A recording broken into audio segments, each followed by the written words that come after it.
A community that I support and that I deeply care about is hurting because of some despicable and truly offensive posts being attributed to me. Now, many of you have seen these blog posts circulating online and in social media. Many of them are homophobic, discriminatory, and outright weird and hateful. When a friend found them in December and sent them to me, I was stunned. Frankly, I couldn't imagine where they'd come from or whose voice that was. Hey folks, Dale Jackson here for Yellow Hammer Now. I've got some great cable news craziness for you today. MSNBC's Joy Reid is still upset about Twitter, and that is nothing new, but her framing of this issue is kind of funny. People are saying things on social media she doesn't like, even though Elon Musk has made it clear there's less of that going on now than before. That doesn't work for Joy Reid's narrative. She wants people to say things that she doesn't like, be they hate speech or not, or maybe just something she doesn't like, which she'll call hate speech. She thinks they should be completely removed from the platform and not allowed to speak.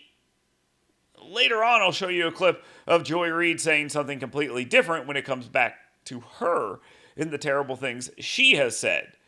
It's an interesting take by Joy Reid in the sense that interesting is really stupid. The company's Trust and Safety Council, which consisted of 100 independent civil, human rights, and other organizations created back in 2016 to combat hate speech, child exploitation, suicide, and other virulent problems related to the platform.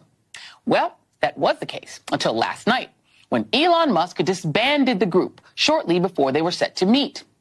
When Musk bought Twitter, he promised advertisers that it would not turn into a free-for-all hellscape where anything can be said with no consequences. Yeah, well, since he took over, that's exactly what it has turned into.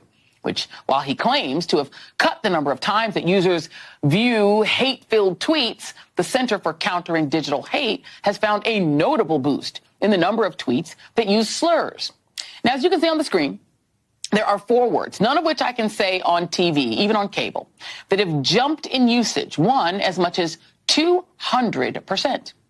Musk promised that hate speech would be max deboosted, except, according to the Center for Countering Digital Hate, that has not happened.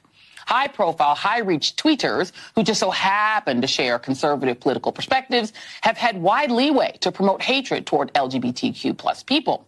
In fact, some of their tweets were viewed millions of times. This is the new old normal for Twitter, because the goal, apparently, is to get back to the days when Twitter was the Wild West of anti-Semitism, homophobia, transphobia, racism, and disinformation.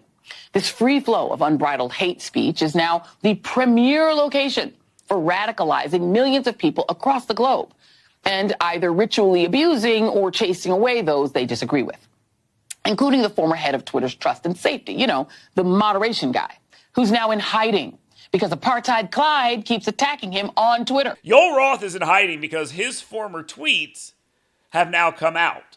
Yoel Roth is in hiding because his former behavior while employed at Twitter has now been exposed. He's not a victim here. He is a bad guy, and bad guys don't like sunlight, so they scurry away. As for being bullied off the platform, this is Joy Reid's entire shtick.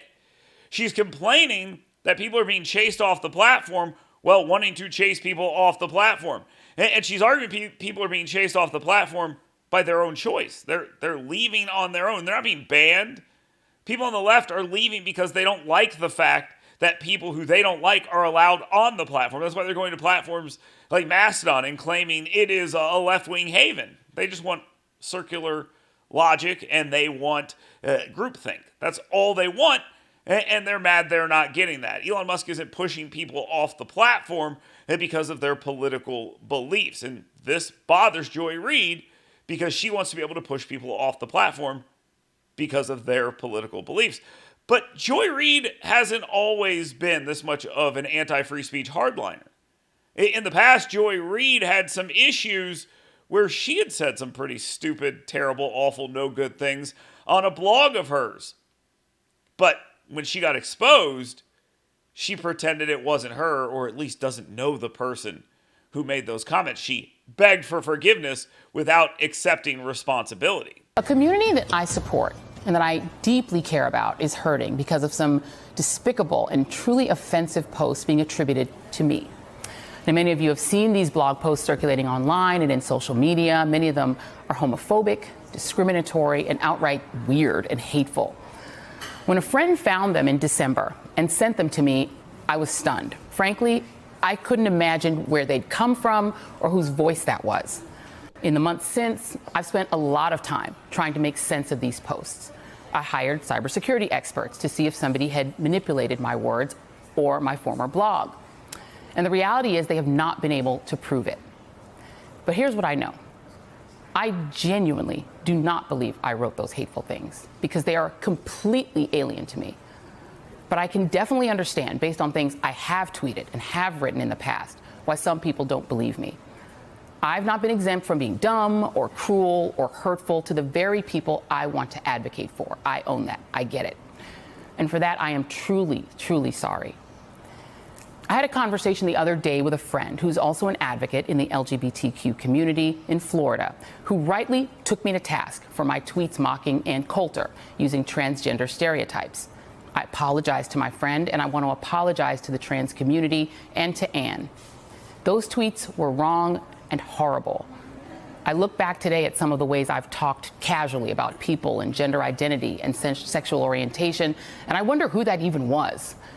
But the reality is that, like a lot of people in this country, that person was me.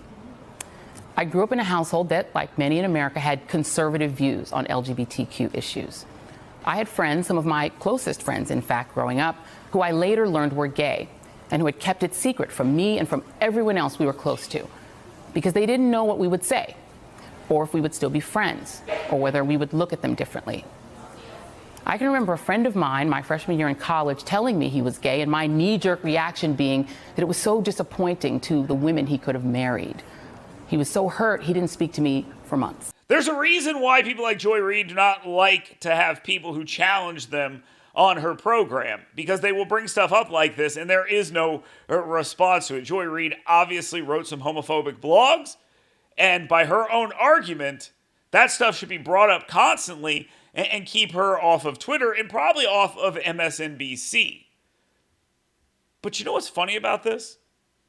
Sean Hannity is the one that kept her employed by speaking positively about her and saying she shouldn't be fired. Would she extend that same olive branch to him or anyone else she disagrees with politically? No. And that's why she's a giant hypocrite. And now that Tiffany Cross has been fired and Don Lemon has been moved to mornings, she is now the dumbest person on cable news in the evenings. Congratulations, Joy Reid.